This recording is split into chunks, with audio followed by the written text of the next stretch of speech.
Sir, കഴിഞ്ഞ ദിവസം ഈ ടെലഗ്രാമിൻ്റെ CEO അറസ്റ്റിലായ ഒരു വാർത്ത നമ്മൾ ചെയ്തിരുന്നല്ലോ. അന്ന് ഈ CEOയുടെ കൂടെ എപ്പോഴും ഒരു ലേഡി ഉണ്ടായിരുന്നു. പക്ഷേ ഈ അറസ്റ്റിന് ശേഷം അവരെ കാണുന്നില്ല, മിസ്സിംഗ് ആണ്. ഈ അവരും ഈ CEOയും തമ്മിൽ വേറെ എന്തെങ്കിലും തരത്തിലുള്ള ബന്ധമാണോ, എന്തെങ്കിലും സൂചനകളുണ്ടോ? അതായത് ടെലഗ്രാം സിഇഒയുടെ പാവൽ ഡുറോവ് അറസ്റ്റ് ചെയ്തിരുന്നു. ഈ കഴിഞ്ഞ ദിവസം മോചിപ്പിച്ചു. കേസൊക്കെ ഉണ്ട്. ഈ Telegram end to end encrypted ആണ് മെസ്സേജിങ് സർവീസ്. അത് സർവതന്ത്ര സ്വതന്ത്രമാണ്. അതിൻ്റെ അകത്ത് ഭീകരന്മാരൊക്കെ കയറി കളിക്കുന്നു, ഡ്രഗ് മാഫിയ ഇവരൊക്കെ കളിക്കുന്നു എന്നൊക്കെ പറഞ്ഞിട്ടാണ്. പിന്നെ അതുമാത്രമല്ല, ഈ ബാലപീഡനക്കാരുമൊക്കെ ടെലഗ്രാം വലുതായിട്ട് ഉപയോഗിക്കുന്നു എന്നൊക്കെ ഈ ചുമത്തിയ വകുപ്പുകളുടെ കൂട്ടത്തിലുണ്ട്. ഇപ്പോൾ വന്നിരിക്കുന്ന സംഭവം എന്താണെന്ന് വെച്ച് കഴിഞ്ഞാൽ, 24 വയസ്സുള്ള ഒരു യുവതി, അവർ വീഡിയോ ഗെയിം സ്ട്രീമറാണ്. ഈ സോഷ്യൽ മീഡിയയിലൊക്കെ വളരെ ആക്റ്റീവാണ്.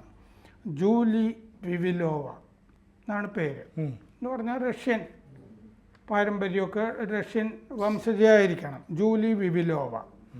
ഇവർ എപ്പോഴും ഇയാളുടെ കാമുകയാണ്, പാവൽ ഡുറോവിൻ്റെ, ഈ ടെലഗ്രാം ഉടമസ്ഥൻ്റെ.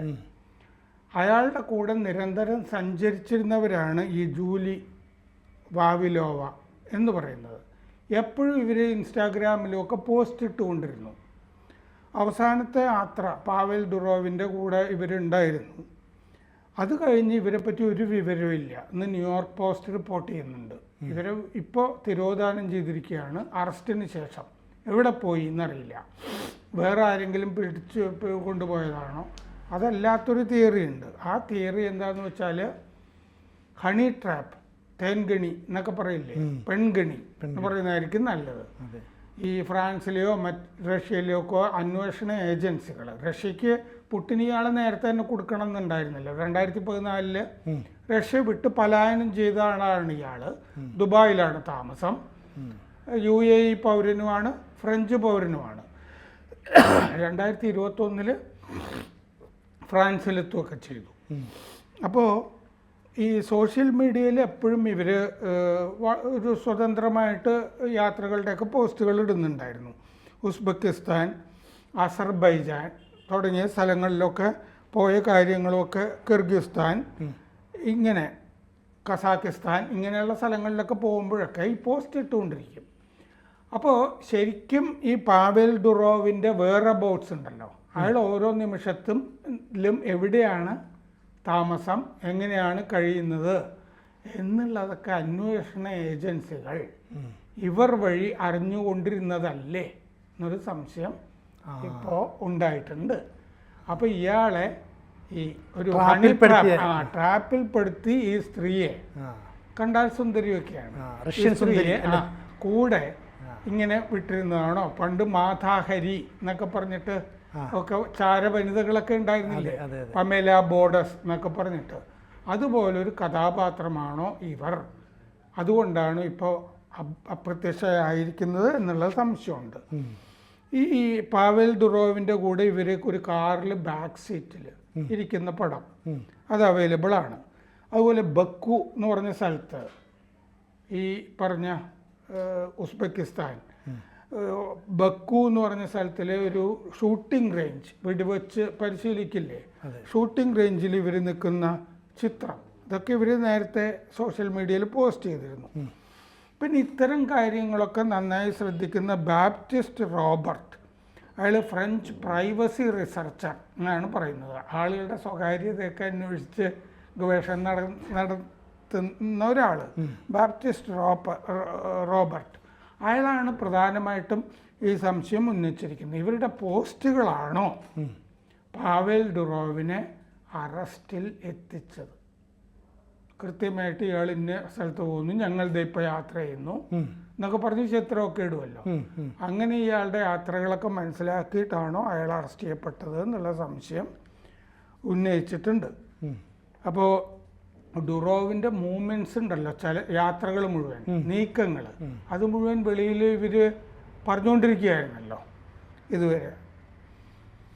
ഈ സ്ത്രീയുടെ, ഈ ജൂലി വിവിലോവയുടെ കുടുംബവും മൗനത്തിലാണ്. അവരെ പറ്റി യാതൊന്നും അവർ പറയുന്നില്ല. അപ്പോൾ 2014 ഇയാൾ റഷ്യ വിട്ടു, ദുബായിൽ എന്നിട്ട് ഈ ജൂലി വാവിലോവയുടെ കൂടെ ദുബായിൽ താമസിക്കുകയാണ് അയാൾ ഈ സമയത്ത്. എന്നിട്ടാണ് അവരെ കാണാതായിരിക്കുന്നത്. എന്ന് പറഞ്ഞാൽ ഒരു ലിവ് ഇൻ റിലേഷൻഷിപ്പാണ്, പങ്കാളി, ജീവിത പങ്കാളിയായിട്ട്. മിഡിൽ ഈസ്റ്റിൽ ധാരാളം ട്രാവൽ ചെയ്തിട്ടുണ്ട്. ജൂൺ 25 വേനൽക്കാലത്തുമൊക്കെ ഉസ്ബെക്കിസ്ഥാനിലായിരുന്നു ഇവർ എന്ന് പോസ്റ്റുകളിൽ നിന്ന് വ്യക്തമാണ്. ഇവർ ക്രിപ്റ്റോ കോച്ച്, അതായത് ക്രിപ്റ്റോ കറൻസിയൊക്കെ എങ്ങനെ നിക്ഷേപിക്കാം എന്നൊക്കെ പറഞ്ഞ ആളുകൾക്ക് ഉപദേശമൊക്കെ കൊടുക്കുന്ന ആളുമാണ് ഇവർ. മറ്റേ ആൾ തന്നെ ഒരു ഇൻ്റർവ്യൂവിൽ പാവേൽ ദുറോവ് തന്നെ പറഞ്ഞിരിക്കുന്ന അയാൾക്ക് റിയൽ എസ്റ്റേറ്റിലൊന്നും നിക്ഷേപമില്ല, അയാൾക്ക് ക്രിപ്റ്റോ കറൻസി ആയിട്ടും ബിറ്റ് കോയിനിലും ഒക്കെയാണ് നിക്ഷേപം എന്ന് അയാൾ പറഞ്ഞിട്ടുണ്ട് നേരത്തെ. അപ്പോൾ പാരീസിലാണ് ഇയാൾ അറസ്റ്റിലായത്. പാരീസിലെത്തിയത് അസർബൈജാനിലെ ഈ ബക്കുവിൽ നിന്ന്. ഈ ബക്കു എന്ന് പറഞ്ഞ സ്ഥലം ഈ കമ്മ്യൂണിസ്റ്റ് ചരിത്രമൊക്കെ ആയിട്ട് ബന്ധപ്പെട്ടതാണ്. ഈ അസർബൈജാനിലെ പഴയ സോവിയറ്റ് യൂണിയനിലെ ബക്കു എന്ന് പറഞ്ഞ സ്ഥലത്ത് എം.എൻ. റോയ് എന്ന് പറഞ്ഞിട്ട് ഇന്ത്യൻ കമ്മ്യൂണിസ്റ്റ് പാർട്ടി താഷ്കെൻഡിൽ സ്ഥാപിച്ചു എന്ന് പറയുന്നുണ്ടല്ലോ. അത് കഴിഞ്ഞൊരു സമ്മേളനം, ഒരു അഖില ലോക കമ്മ്യൂണിസ്റ്റ് സമ്മേളനം ഈ ബക്കു എന്ന് പറഞ്ഞ സ്ഥലത്ത് നടക്കുകയും ഈ അബനി മുഖർജിയെ ആ സമ്മേളനത്തിന് എം.എൻ. റോയ് അയക്കുകയൊക്കെ ചെയ്തതായിട്ടൊക്കെ രേഖകളിലൊക്കെ ഉണ്ട്. അപ്പോൾ ആ ബക്കുവിൽ നിന്നാണ് ഇവർ വന്നത്. അത് കഴിഞ്ഞ് ഇവരൊരു ഒരുമിച്ചൊരു വിരുന്നിന്, ഡിന്നർ വൈകുന്നേരം പ്ലാൻ ചെയ്തിരുന്നു. ആ ഡിന്നറിനൊക്കെ പോകുന്നതിന് മുമ്പാണ് അറസ്റ്റ് നടന്നത്, വിമാനത്താവളത്തിൽ വെച്ചിട്ട്. ലേ ബോർഗറ്റ് എന്ന് പറഞ്ഞ പാരീസിലെ വിമാനത്താവളത്തിൽ വെച്ചിട്ടായിരുന്നു അറസ്റ്റ്.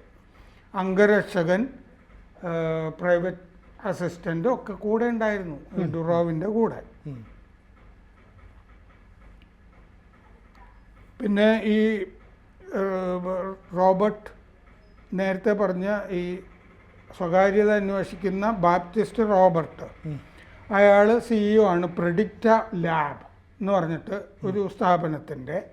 ഇതുപോലെ അയാളുടെ പ്രധാനപ്പെട്ട പരിപാടി മിസ്ഇൻഫർമേഷൻ ഉണ്ടല്ലോ, ഈ വ്യാജ വാർത്തകൾ, വ്യാജ വിവരങ്ങളൊക്കെ സോഷ്യൽ മീഡിയയിലൊക്കെ വരുന്നതിനൊക്കെ എതിരെ പോരാടുക എന്നുള്ള പരിപാടികളൊക്കെ ചെയ്തുകൊണ്ടിരിക്കുന്ന ഒരു ആക്ടിവിസ്റ്റാണ് അയാൾ.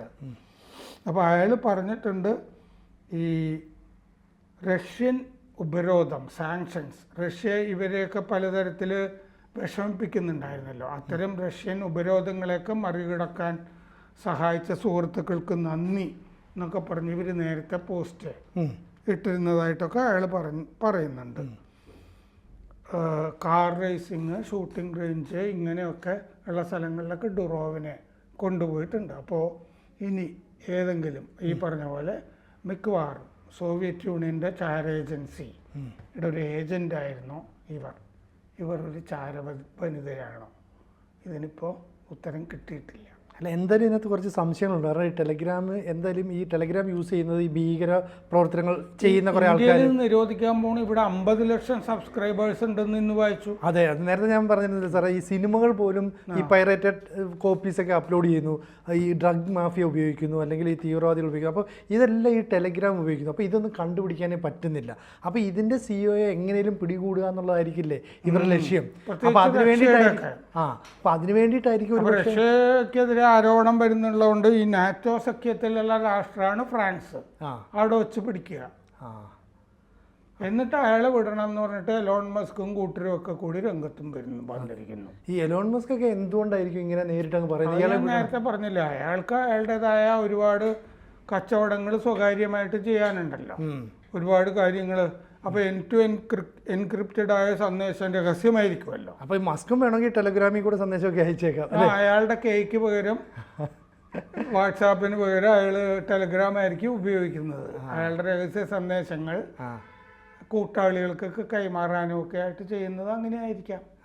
അപ്പോൾ എന്തായാലും ഇവർ അപ്രത്യക്ഷമാണെങ്കിൽ ഇവരെ എങ്ങനെയും പുറത്ത് വരുമല്ലോ അല്ലേ? വരും ദിവസങ്ങളിലെങ്കിലും ഇവർ പുറത്തേക്ക് വന്ന് എവിടെ എന്താണെന്നുള്ളതിൻ്റെ വിവരങ്ങളൊക്കെ. ചാരവനിതകളൊക്കെ ആണെങ്കിൽ ഈ നമ്മൾ ഈ വലിയ ചാരക്കഥകളിലൊക്കെയുള്ള പല ആളുകളുടെയും ചിത്രമൊക്കെ നോക്കുമ്പോഴൊക്കെ നമുക്ക് കിട്ടില്ല. കാരണം എന്താണെന്ന് വെച്ച് കഴിഞ്ഞാൽ അവരെ സംബന്ധിച്ച വിവരങ്ങൾ, ഒന്നാമത് അവരുടെ പേരുകൾ തന്നെയൊക്കെ വ്യാജമായിരിക്കും നമ്മളറിയുന്നത്. പിന്നെ ഇവരുടെ സകല ചിത്രങ്ങളും ചരിത്രങ്ങളും ഒക്കെ എടുത്ത് ഡിലീറ്റ് ചെയ്ത് കളയും. ഒരു കാരണവശാലും സെർച്ച് ചെയ്താൽ കിട്ടരുതല്ലേ? കിട്ടില്ല. അറിയപ്പെടുന്ന പല ചാരന്മാരുടെയൊക്കെ കാര്യം അങ്ങനെയാണ്. അപ്പോൾ അങ്ങനെ ഒരു പശ്ചാത്തലം അവർക്കുണ്ടെങ്കിൽ നമ്മൾ ഒന്നും അറിഞ്ഞില്ല എന്നും വരും. അവർ ചിലപ്പോൾ അടുത്ത സിഇഒയെ അന്വേഷിച്ച് പോകുന്നുണ്ടാവാം. എന്തായാലും നമുക്ക് കാത്തിരിക്കാം. കൂടുതൽ വാർത്തകളും വിശേഷങ്ങളും നിങ്ങളിലേക്ക് എത്താൻ ABC മലയാളം സബ്സ്ക്രൈബ് ചെയ്യുക, ബെൽബട്ടനും അമർത്തുക.